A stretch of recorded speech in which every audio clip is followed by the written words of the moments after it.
Amen. Now let's all stand. Let's read verse number 10. Ephesians chapter 6, verse number 10, hangtod verse number 18. Nagdala mo baon? Nagbalon mo? Dugayan daron. And I promise you before 10 o'clock humanata sa tuwang prayer vigil niya. Before 10 humanata. Mga 9:30 humana. Amen. So this time let's read. Ako lang basa, sunod yung mga mata. Ephesians chapter number 6, verse number 10. Apostle Paul write this letter to the members in the Ephesian, in Ephesus. He said, "Finally, my brethren, be strong in the Lord and in the power of his might. Put on the whole armor of God, that ye may be able to stand against the wiles of the devil." Put on the whole armor of God, that ye may be able to stand against the wiles of the devil. What are this armor? Makita na sa verse number 30 and down. Verse number 12. "For we wrestle not against flesh and blood, but against principalities, against powers, against the rulers of the darkness of this world, against spiritual wickedness in high places." So the Apostle Pablo, he was not talking about warring or making war against flesh and blood, but against principalities, against powers, against the rulers of the darkness of this world, against spiritual wickedness in high places. So ingon niya, verse 13, "Wherefore take unto you the armor of God, that ye may be able to withstand in the evil day, and having done all to stand. Stand therefore, having your loins girt about with truth, and having on the breastplate of righteousness, and your feet shod with the preparation of the gospel of peace. Above all, taking the shield of faith, wherewith ye shall be able to quench all the fiery darts of the wicked, and take the helmet of salvation, and the sword of the Spirit, which is the sword of God." Verse 18, "Praying always with all prayer and supplication in the Spirit, and watching thereunto with all perseverance and supplication for all saints." Now, let's go back in verse number 10. He said, "Finally, my brethren," he said, "Kamo, membro mo ng simbahan na, kamo, lig-on man mo, mga Kristohanon man mo, o humana ang pag-disciple si pagtudlo, ningon ni Pablo sa ilaha, finally, he said, my brethren." He was addressing to the church. "Be strong in the Lord." Amen? Be strong in the Lord. Magmalig-on kamo diha sa Dios. And in the power of his might. In the power of his might, musalig ta sa gahom sa Ginoo. Ingon niya verse number 12. "For we wrestle not against flesh and blood." Amen? We are not warring against flesh. He said, but against principalities, against powers, against the rulers of the darkness of this world, against spiritual wickedness in high places. Let me preach to you on the topic, basing in verse number 12, spiritual warfare. Spiritual warfare. Amen. As a Christian, gibutang dinhi, we are not battling against flesh, but against spiritual things. Let's pray first. Father in heaven, we thank thee, Lord, for tonight. Give us this message, oh God. Give us understanding. Please use me, Lord, in your way. Hide me, Lord, behind your cross. I cannot do anything, Lord, without you. Please, Father, give us this message, I pray, in Jesus' name. Amen and amen. Palihog maglingkod. As you can see, mga igsoon, if you read mga above mga chapters, daghan mga advices si Apostle Paul sa church in Ephesus. Are you with me? I want you to get the background of these statements, of the verses here. He was talking directly to the church because he saw some people in the church, especially in Ephesus, nga nagahinay-hinay kawagtang. Are you with me? And he was helping us to understand. He was letting this church understand that we are not warring against flesh. We are warring against principalities or spiritual things.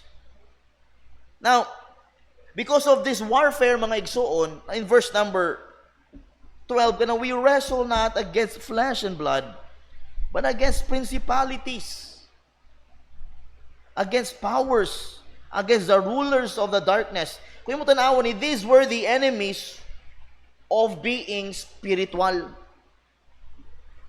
Amen. Kung tanawon yung mga igsoon mo, mga kalaban sa pagiging spiritual, nga tao. Against principality, against powers, against the rulers of the darkness, mga butang sa dautan ni Satanas, against spiritual wickedness. And tonight, let's talk about spiritual warfare. You and I have this kind of war every day.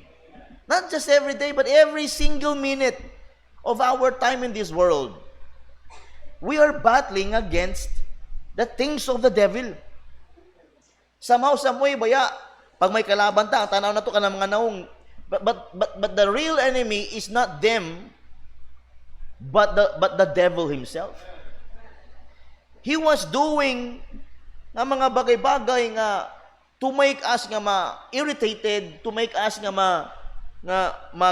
mag-respond to the flesh, mag-respond carnally and not spiritually. Now, every day we have warfare. Na ay panaggubat. You know what? Because of this warfare, believers must be alert.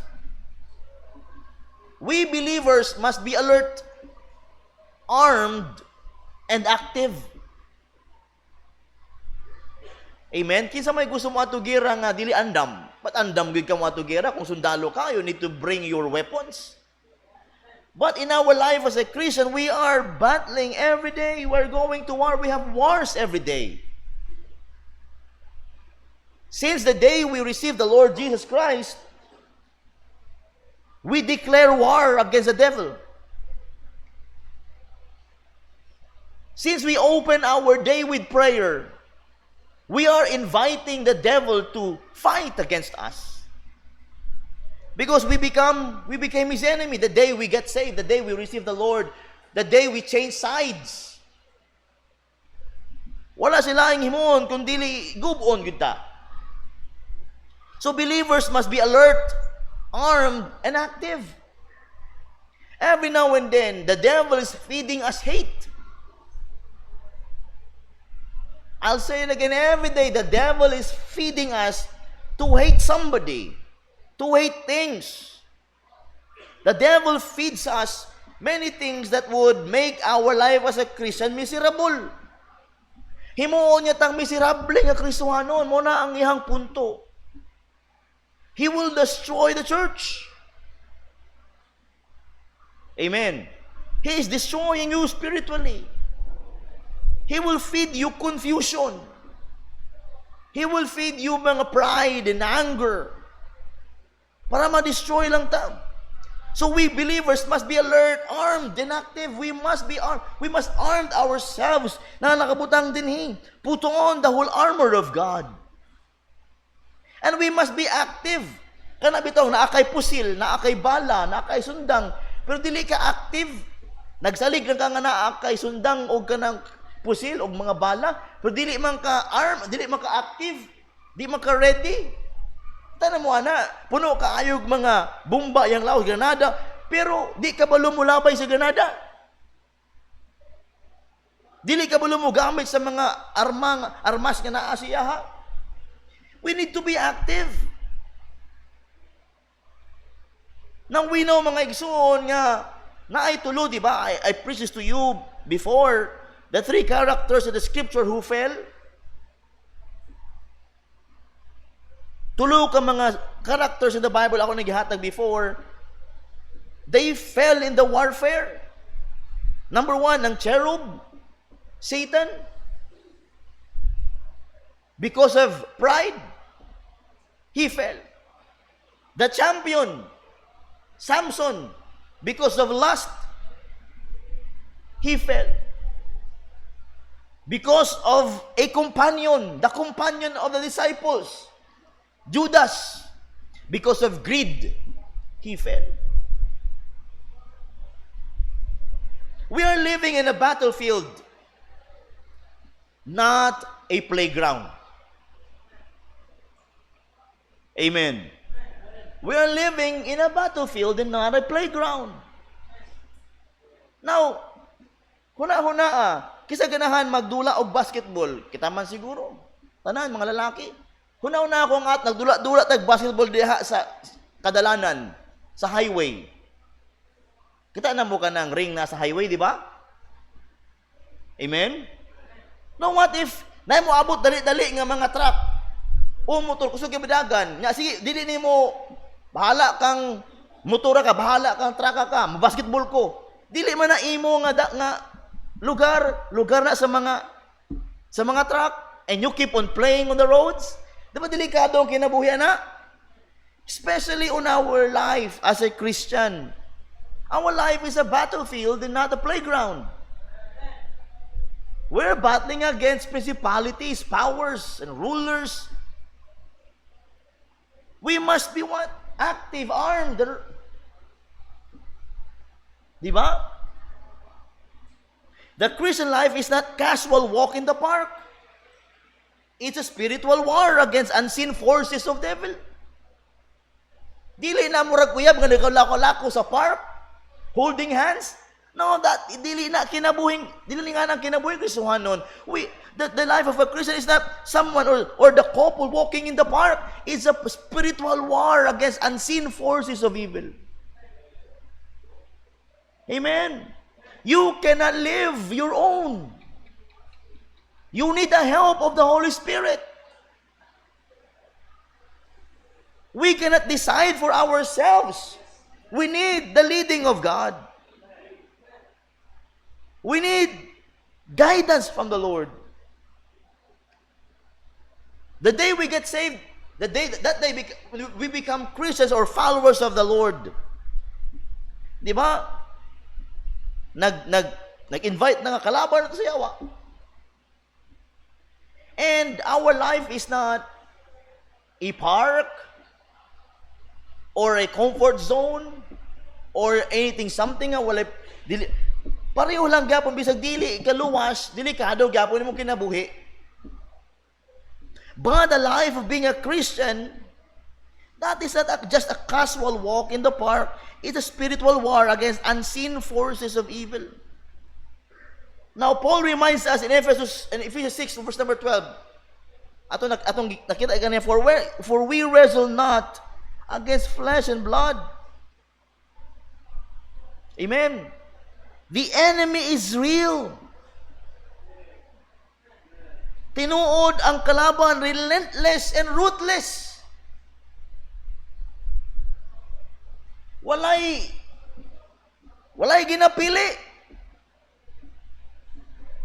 Gamay ang Kristohanon, dako nga Kristohanon, tambok payat, may ngipin o wala. He is there to destroy us because our enemy is so real. He is relentless and what? Ruthless. But praise God, so is our victory in Christ. Tinuod atong kadaugan diha kang Kristo. Mula na ay warfare. Spiritual warfare. In this message, mga igsoon, we'll consider three things about spiritual warfare that every believer must understand and embrace. Now, I am preaching this message tonight because in this time, pila na ka mga months, we are on a war. We are warring against principalities, against the things of the devil. He wanted to destroy our church. And he started destroying individuals in the church. If the devil can take or can defeat or can pin anybody here, he pinned Samson, he pinned Judas, he pinned many strong characters in the Bible. Kita pa kaha.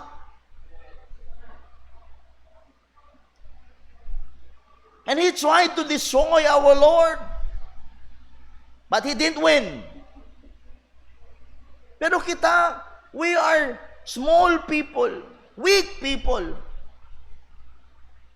And kung dili ta mahimong alarmed, ma-alarmaan ang iyang mga ginahimo, mga igsuon, basin, magayat ta sa uban. Are you with me tonight? We are in the spiritual warfare. Dili ni panghadlok, but this is to inform everybody. Nga dili ni walking in the park, dili ni playground ang atong kinabuhi. It's a battlefield. Kung dili ka maging andam, dili ka ready mga igsuon, igo gyud ta sa mga bakak sa yawa. Even pastors are tried, even strong Christians are tried. The devil wanted to destroy the leader of the church, so the church will be destroyed. Many churches I know, mga igsoon, nga naguba una ang pastor, o guba na tibok simbahan. We are in a spiritual warfare. Let's see 3 things tonight. Number 1, open your Bible first in the book of 1 Peter 5:8. We know this verse, but we do not put it in our hearts. Be sober, be vigilant. See that? Be ready, mangandamon, because your adversary, the devil, as a roaring lion, walketh about, seeking whom he may devour. Peter was talking to the saints. He said, be sober, be vigilant, because your adversary, the devil, as a roaring lion, walking about, seeking whom he may devour. Remember the Lord when the Lord says in the book of Luke, ingon ang Ginoo kang Pedro, the devil nagasunod-sunod sa imo to sift you as wheat. But I prayed for thee, that thy faith fail not. Og si Pedro, kabalo kaayo kaning mga warning ani, because he once was a victim of the devil. We are on a spiritual warfare. Number 1, in this warfare, believers are the targets. Believers are the targets, or the Christians are the targets in this warfare. So Peter said, be sober, be vigilant. Why? Because your adversary, the devil, as a roaring lion, walketh about, seeking whom he may devour. Kanang words niya, your adversary, the devil. We face a personal enemy. Kanang word niya, your, it's personal towards you, towards me. We have a personal adversary. We have a personal enemy, and that is Satan. We are his targets. In this spiritual warfare, believers are targets. Satan is not a myth or a symbol. He is a fallen angel who seeks to destroy God's people. So in this warfare, the believers are targets, and Satan is not a myth or a symbol. Daghang mga tao ko nagatudlo, Satan is just a symbol of an enemy. No, he's not. He's a real one. Satan is just a symbol, a picture of evil. No, he's a real one. He's a fallen angel who seeks to destroy God's people. Remember the book of Job? Chapter 1, we saw a story there that the devil did wanted to destroy Job because of Job's testimony, because of Job's faith in the Lord. And he gave Job testings, but he failed. The devil failed. Why? Because of Job's faith in the Lord. Kanang words niya, as a roaring lion, walk it about. We face a prowling enemy. A roaring enemy. Isog na enemy. He studies our weakness and waits for opportunities. The devil is bright. If he cannot take you down in your faith, if he cannot destroy you by your faith, he will destroy you in finances. Amen. Kung di ka makaya guba sa bang mga bagay-bagay, daghag paagi para maguba ka. Satan get advantage of us. Ingon ni Pablo in 2 Corinthians 2:11. Please open that. Lest Satan should get an advantage of us. But we are not ignorant of his devices. Do not be ignorant of Satan's devices. Be sober, be vigilant. We face a predatory enemy. Kanang words nila sa 1 Peter 5:8, seeking whom he may devour. The devil wanted us to be his prey. The goal is not to scare you. Amen. But to devour you spiritually, morally, and mentally. The goal is not to scare. Karon nga mga panahon, sa una makakita, mga bata pa ko sa una, makakita mi kanang naong sa yawa. Manago mi oy. Nago mi ba? Nga mahadlok mi mag-drawing og naong sa yawa, bangkil nga pulag mata. Di maganahan, di pa ko luwas ato mahadlok mi mag-drawing lang og naong sa dautan. Pero karon ibutang pa sa sanina. Amen. Sa una gahadlok sa mga bata sa naong sa yawa oy. Karon gihimo nang idol. John 10:10, the thief cometh not but for to steal and to kill and to destroy. In this warfare, mga igsuon, we believers are targets. So be careful, be ready. Be sober, be vigilant. Every day we are in a battlefield. We are on a warfare. Do not compare yourself or do not ayaw pagkumpiyansa, oy. That's why ang church attendance is very, very important because you will be reminded. If you stay home, mga igsoon, lisod kayo. Believers are targets. We face a personal enemy. We face prowling enemy. We face a predatory enemy. Isod kaya na ba nga ikaw, ang imong kalag-iya na sa Ginoo, malangit na, pero imong kinabuhi, murag impyerno.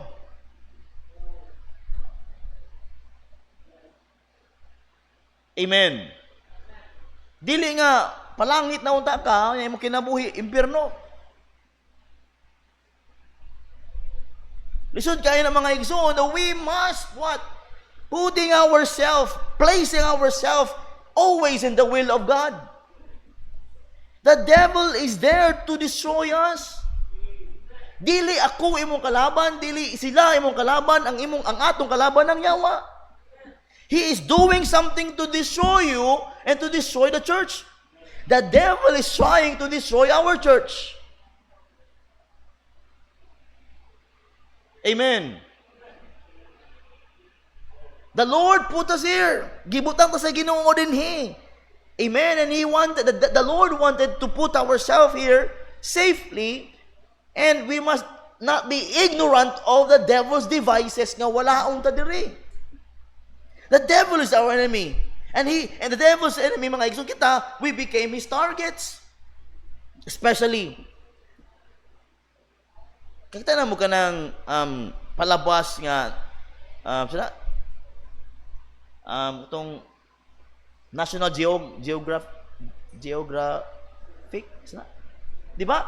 Sa Animal Kingdom, ang ginalagas sa mga tiger or lion, kung may mga animal nga ilang gusto i-pray, ilang kaunon, di ba? Itong mga weak, ug hinay. And if we become weak, the devil is there, so strong to devour us. Ayaw good pa weak. Dito pa weak. We must be praying and we must be what? Sober and vigilant.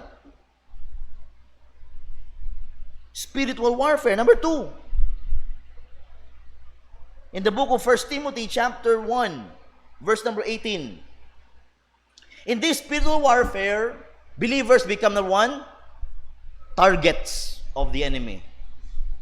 Number 2, 1 Timothy 1:18, this charge I commit unto thee, son Timothy, according to the prophecies which went before on thee, that thou by them mightest war a good warfare. Gingnan siya ni Pablo, thou by them mightest war a good warfare. Naman tayo battle every day, na war every day. We must be having a good warfare. Maayong panaggubat. Dili pataka. Amen. Number 2, believers are trained. In this warfare, believers are trained. Dapat na-train ta, dapat natudluan ta, dapat we learn from any lessons. Amen. Naguba na ta, kausa, ayaw na kaduha. Amen. We are equipped by God's Word. This is our what? Our weapon. And this book equips us. Charge us. Makes us strong. Do not let the devil destroy us. We are equipped by God's Word. Our training manual is the very Word of God. Open your Bible. If it's a screen, 2 Timothy chapter 3, 16 and 17. Okay ba ta? Simple na ningawali karong gabi una. All scripture is given by inspiration of God. And this scripture is alive. Buhi. Na ay kinabuhi. And is profitable for doctrine. Amen? The devil is showing churches with doctrines nga wala sa Bible. Every doctrine we have in the church are from this book. Wala nilain. O wala kita naga-entertain og mga kanang huyang nga doctrine. We focus on doctrines nga mga importante lang. Salvation, separation, and service. Maura mo yato. Kung dugangan pa na, unsa na? No. Unsaon mo na ito mahibawan sa mga prophecy nga na. Kung sa kaluwasan pa lang, di ta siguro?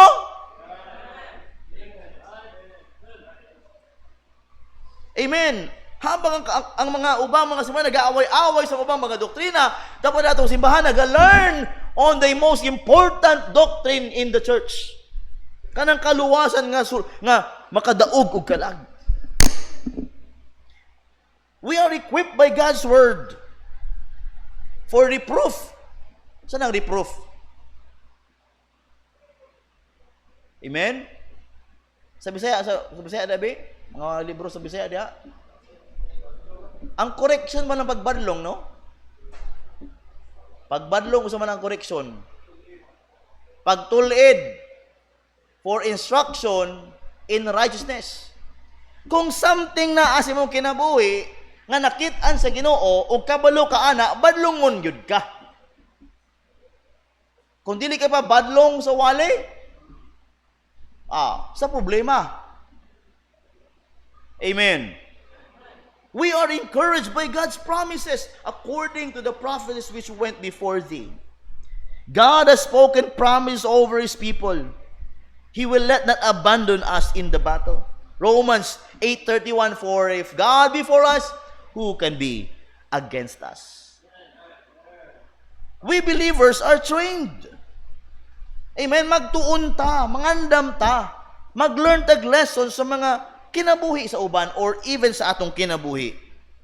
We are on a spiritual warfare. We need, mga igsuon, to learn and be trained.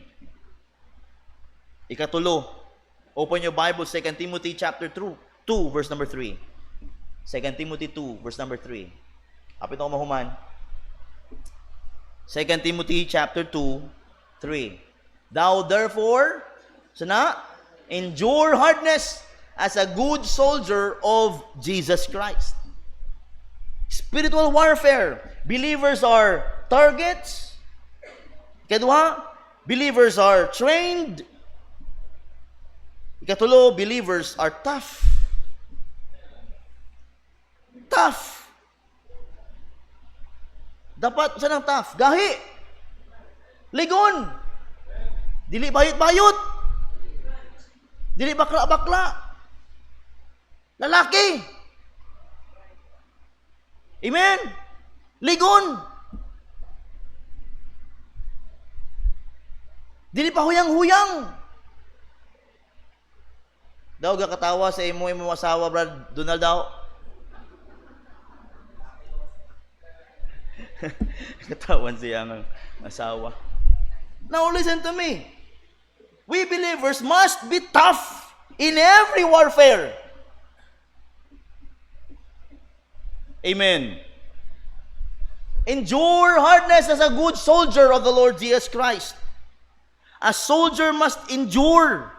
Endure hardness. Endure. Amen.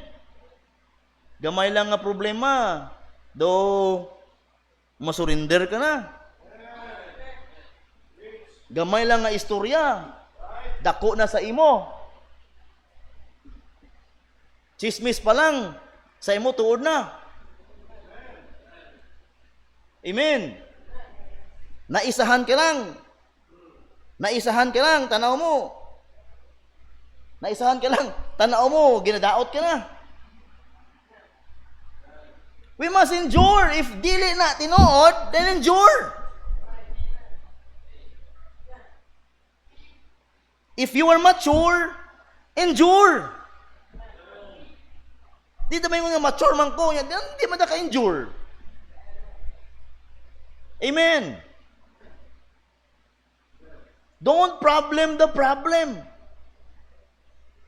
Let the problem you.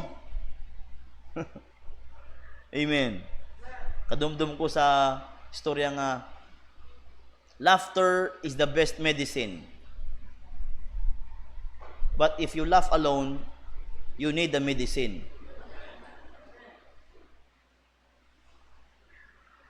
Listen very carefully.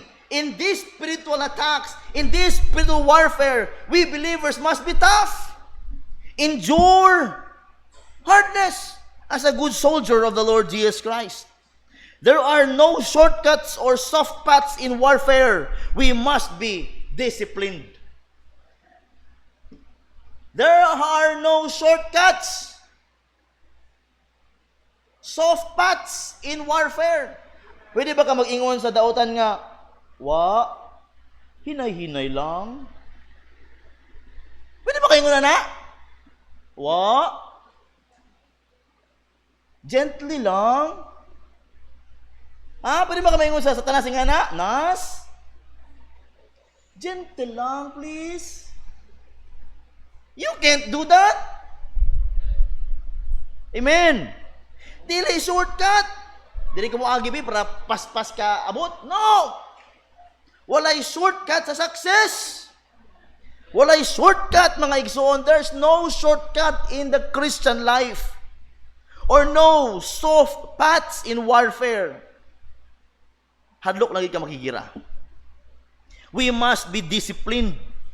In James chapter 1 verse 12, ako nito, endure temptation. Blessed is the man that endureth temptation. For when he is tried, he shall receive the crown of life, which the Lord had promised to them that love Him. A soldier must endure. Usa pa, a soldier must be engaged. A good soldier. Kung soldier ka, be a soldier. Amen? Amen? Dili ba mga, ay, soldier ko, pero imong dala, pala. Di ba pwede? Dapat pusil. Amen? Believers must be tough in this warfare. Dili dali mag-surrender. Dili ta pwede nga mag-surrender. Ang Ginoo man kaha ang nagluwas sa imuha o nagbutang sa imuha dinhi. Ngano mga hadlok man ka og mga bagay-bagay nga lisod. If you truly believe that God saved you and you are going to heaven, then nganong dili ta ganahan mag-agi og lisod? Do you get my point? Giluwas ta sa Ginoo para paadto naglangit, gibutangan tatagaan ta niya og simbahan aron dili ta mag-practice itong faith. Nya gamay lang nga problema dili ka na. Kung para langit nun kang sudaluha ka, endure hardness as a good soldier of the Lord Jesus Christ. Di ta pwede nga magpaluya-luya lagi. Bayon ni Pablo in Romans chapter 8, neither anything can separate me from the love of God. Amen. A soldier must be engaged in the war, not a spectator, but a soldier, in active duty. Amen. Kung gwardiya ka sa usa ka establishmento, ano bit-bit nimo? Batuta? Di ba may manamang kay pusil gyud? Amen?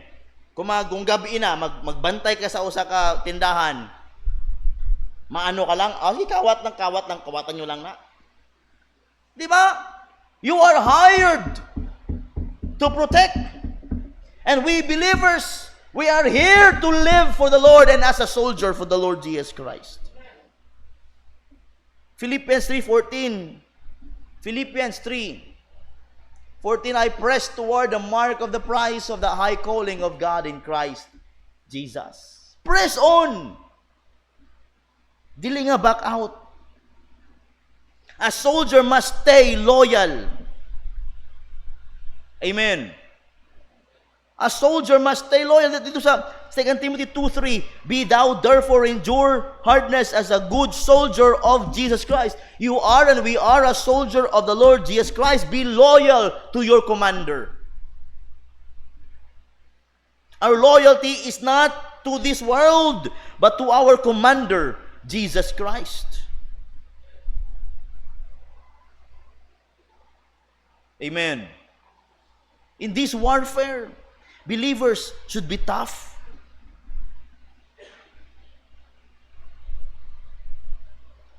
Our loyalty is not to this world, but to our commander, the Lord Jesus Christ. Revelation 19.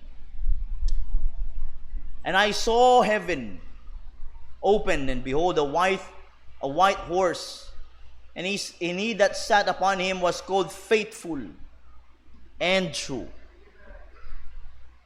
And in righteousness he doth judge and make war. Verse 12. His eyes were as a flame of fire, and on his head were many crowns, and he had a name written that no man knew but he himself. 13. And he was clothed with a vesture dipped in the blood, and his name is called the Word of God.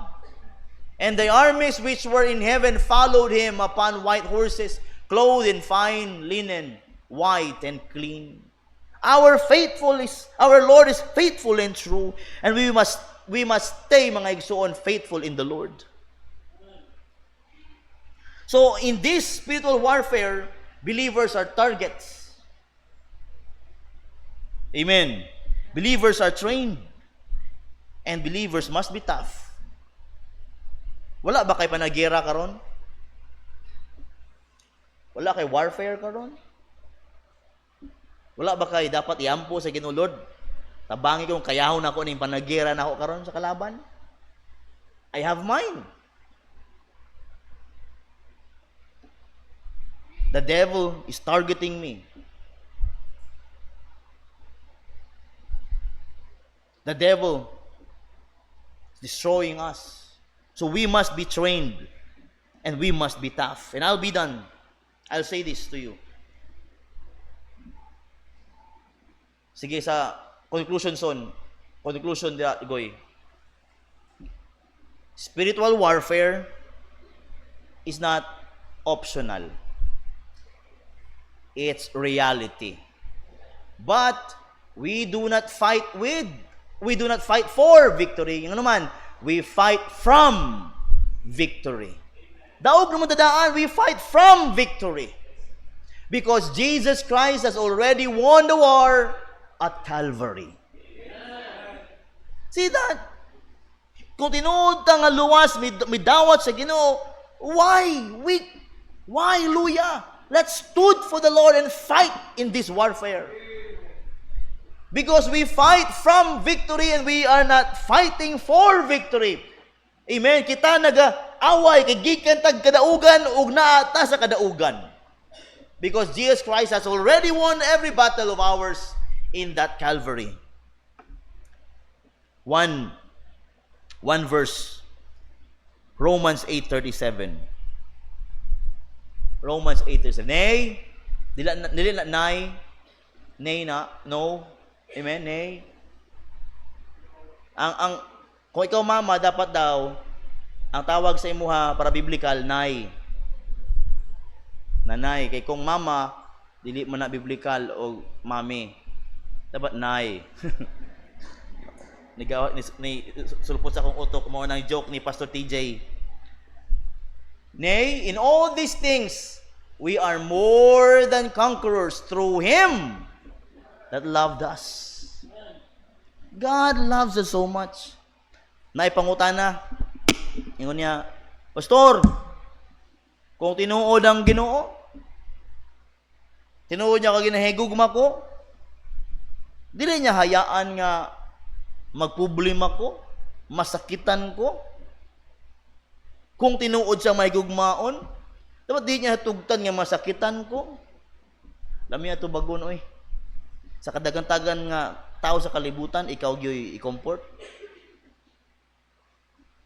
Amen? God will never do that. Dili pwede hilabtan sa Ginoo ang oras sa kalibutan. Nahuman na siya anang mga panahona.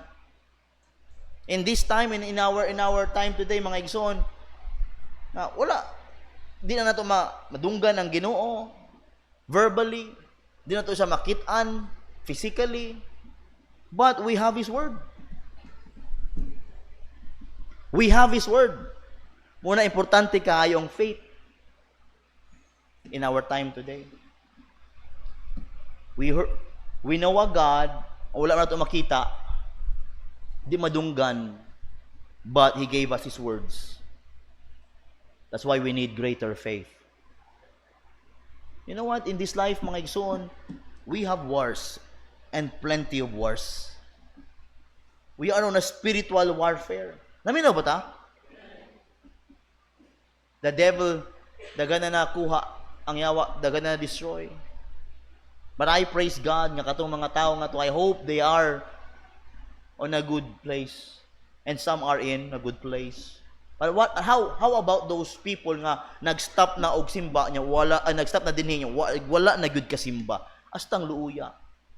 May lang to mga nangawala pero nakasimba gihapon sa uban. Okay pa to. Pero kanang nanimba na, nangundang niya, wala na simba-simba. Luuya, mga igsoon. So be alert.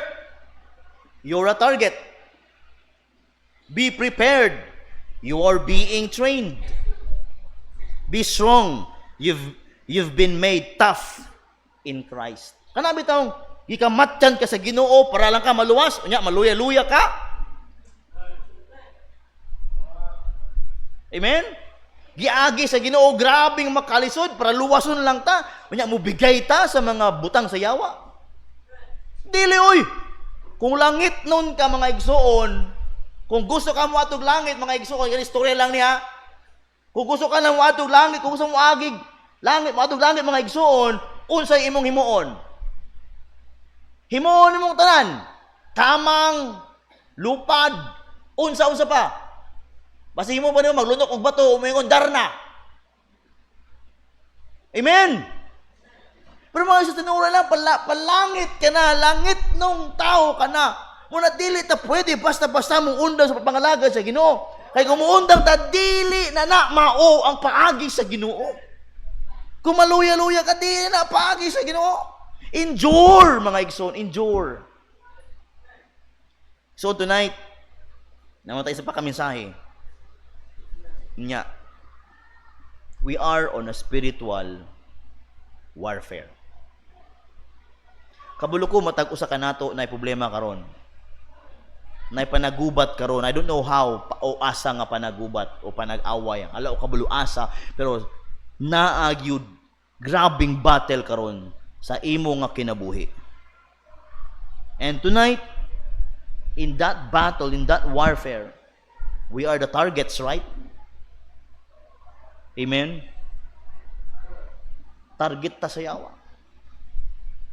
We must be ready nga ma-train by trusting this word. And we must be tough as a soldier of the Lord Jesus Christ. Let's pray. Father in heaven, we thank you, Lord, tonight for one simple message, preparing our hearts, Father, for tonight's prayer. Lord, this is just a reminder, Lord, that every day is a battle. We are on the war. We are targets of the devil. But help us, O Lord, to train ourselves in the Word so that we can be tough as a soldier of the Lord Jesus Christ. Father, help us, Lord, to think that this battle is not there, Lord, to weaken us or to destroy us. This battle, Lord, iginahimo ra gyud sa yawa aron mi itumbahon. But Lord, help us, Lord, nga di mo sugot Ginoo na tumbahon misdautan. Help us, O Lord, nga magpadayon nga malig-on hangtod sa kamatayon. O Lord, bless your people, Lord, as we go in our invitation, I pray in Jesus' name. Igsuon tonight, kabulo ko na kay panagira. Kabulo ko na ka sa